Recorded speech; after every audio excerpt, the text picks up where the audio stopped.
सहज मनोहर मूरति दोऊ, कोटि कामि उपमा लघु सोहू। शरद चंदन इंदक मुख नीके, नीरज नयन भाव तेजी के। दोनों मूर्तियां स्वभाव से ही बिना किसी पनाव श्रृंगार के मन को हरने वाली हैं। करोड़ों काम देवों की उपमा भी उनके लिए तुच्छ है। उनके सुंदर मुख शरद पूर्णिमा के चंद्रमा की भी निंदा करने वाले, उसे नीचा दिखाने वाले हैं। और कमल के समान नेत्र मन को बहुत ही भाते हैं। चितवन चारु मारे मनोहरनी, भावत हृदय जाते नहीं बरनी।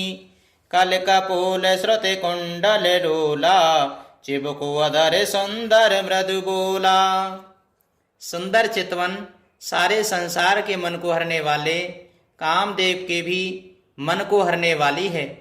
वह हृदय को बहुत ही प्यारी लगती है, पर उसका वर्णन नहीं किया जा सकता। सुंदर गाल हैं, कानों में चंचल झूमते हुए कुंडल हैं, ठोड़ी और अधर होठ सुंदर हैं, कोमल वाणी है। कुमुद बांधु कर निंदक हासा, भ्रगटी बिकट मनोहर नासा। बाल विशाल तिलक झल काही, कछ बिलोक अल अवल लजाई। हंसी चंद्रमा की किरणों का तिरस्कार करने वाली है। भौएं टेढ़ी और नासिका मनोहर है। ऊंचे चौड़े ललाट पर तिलक झलक रहे हैं, दीप्तिमान हो रहे हैं। काले घुंघराले बालों को देखकर भौरों की पंक्तियां भी लजा जाती हैं। पीते चौथेनी सिरने सुहाई, कुसुम कली बिच बीच बनाई। रेखे रोचेर कंबो कलगीवा, जनु त्रिभुवन सोसे माँ की सीवा। पीली चौकोनी टोपियां सिरों पर सुशोभित हैं, जिनके बीच बीच में फूलों की कलियां बनाई काढ़ी हुई हैं। शंख के समान सुंदर गोल गले में मनोहर 3 रेखाएं हैं, जो मानो तीनों लोकों की सुंदरता की सीमा को बता रही हैं। कुंजर मणि कंठा ललित उरन तुलसी का माल, वृषभ कंद के हरिठवन बलन दे बाहु विशाल। सियापति रामचंद्र जी की जय, पवन सुत हनुमान जी की जय। हृदय में गजमुक्ताओं के सुंदर कंठे और तुलसी की मालाएं सुशोभित हैं। उनके कंधे बैलों के कंधे की तरह ऊंचे तथा पुष्ट हैं।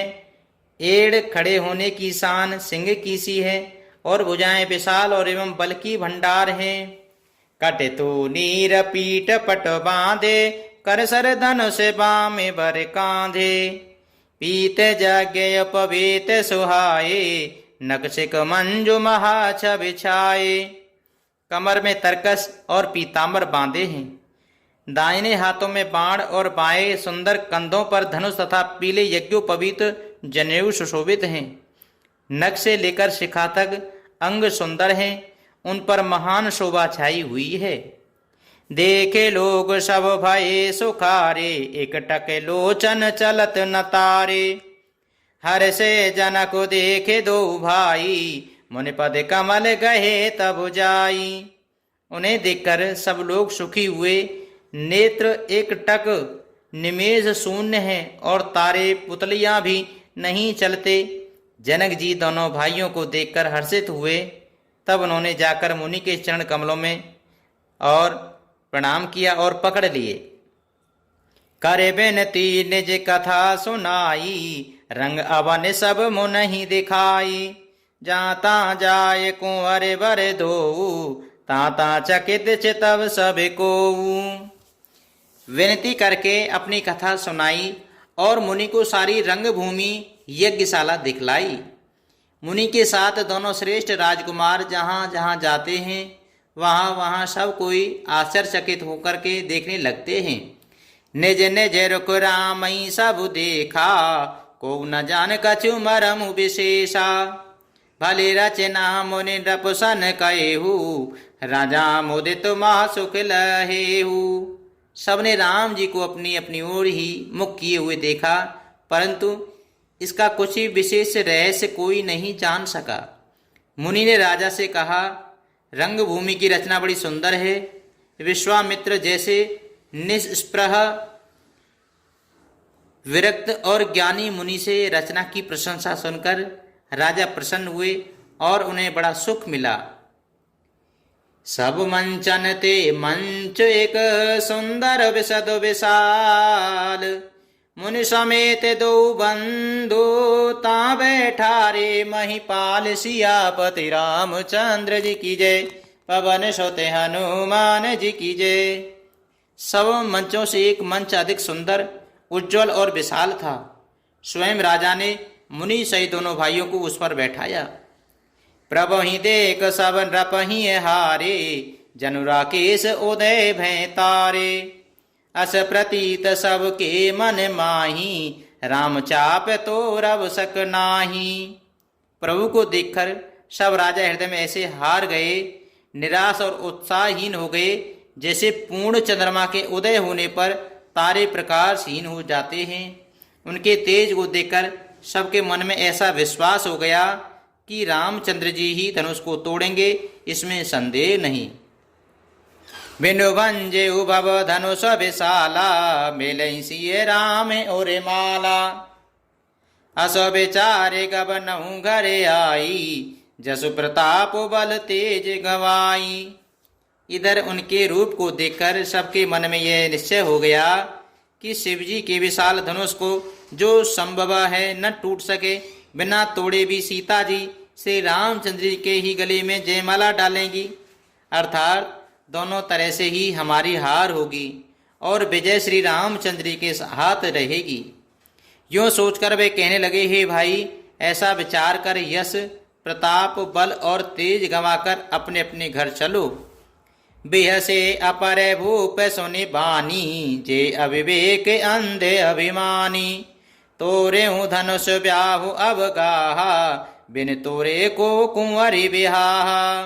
दूसरे राजा जो अविवेक के अंधे हो रहे थे और अभिमानी थे, यह बात सुनकर बहुत हंसे।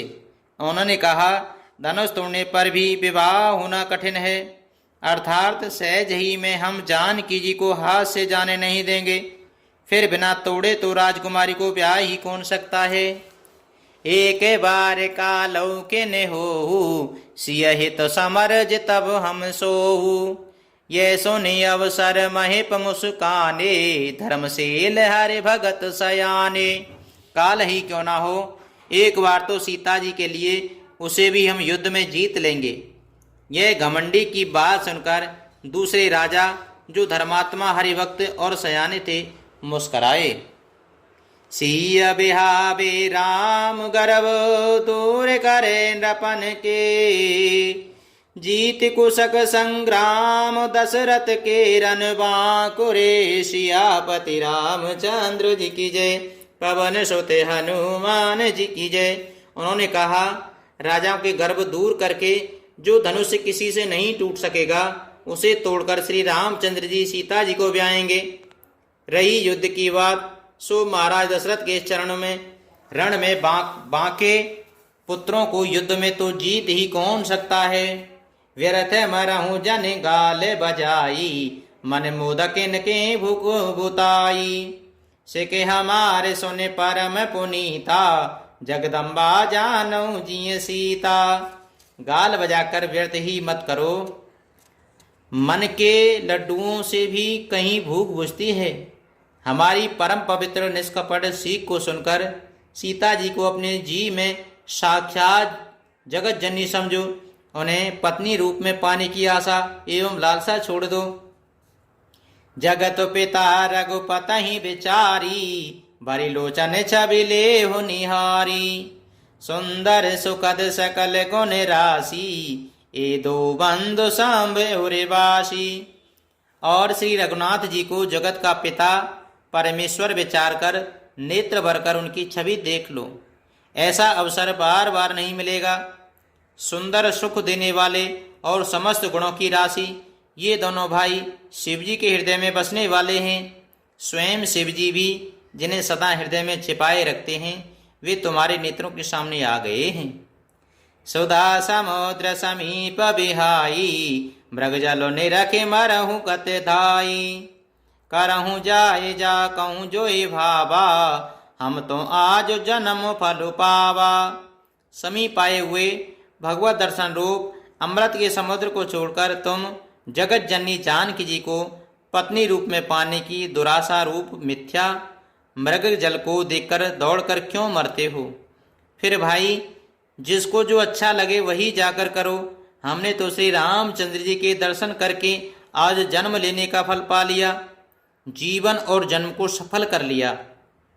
हसे कहे भाले भूपे अनुरागे, रूपे अनूप बेलोकन लागे। देखई सोरे नाभ चढ़े हे विमाना, बरे सही सोमन करई कल गाना। ऐसा कहकर अच्छे राजा प्रेम मग्न होकर श्री राम जी का अनुपम रूप देखने लगे। मनुष्यों की तो बात ही क्या, देवता लोग भी आकाश से विमानों पर चढ़े हुए दर्शन कर रहे हैं और सुंदर गान करते हुए फूल बरसा रहे हैं। जाने सुअब सरसीय तब पठई जन के बोलाए, चतुर सखी सुंदर सकल सादर चली लवाए। सियापति रामचंद्र जी की जय, पवन सुत हनुमान जी की जय। तब शुभ अवसर जानकर जनक जी ने सीता जी को बुला भेजा। सब चतुर और सुंदर सखियां आदर पूर्वक उन्हें लेवा चली। मंगल भवन अमंगल हारी, द्रवो दशरथ अजेरो बिहारी। दीन दयाल बिरज सम भारी, हरौ नाथ मम संकट भारी।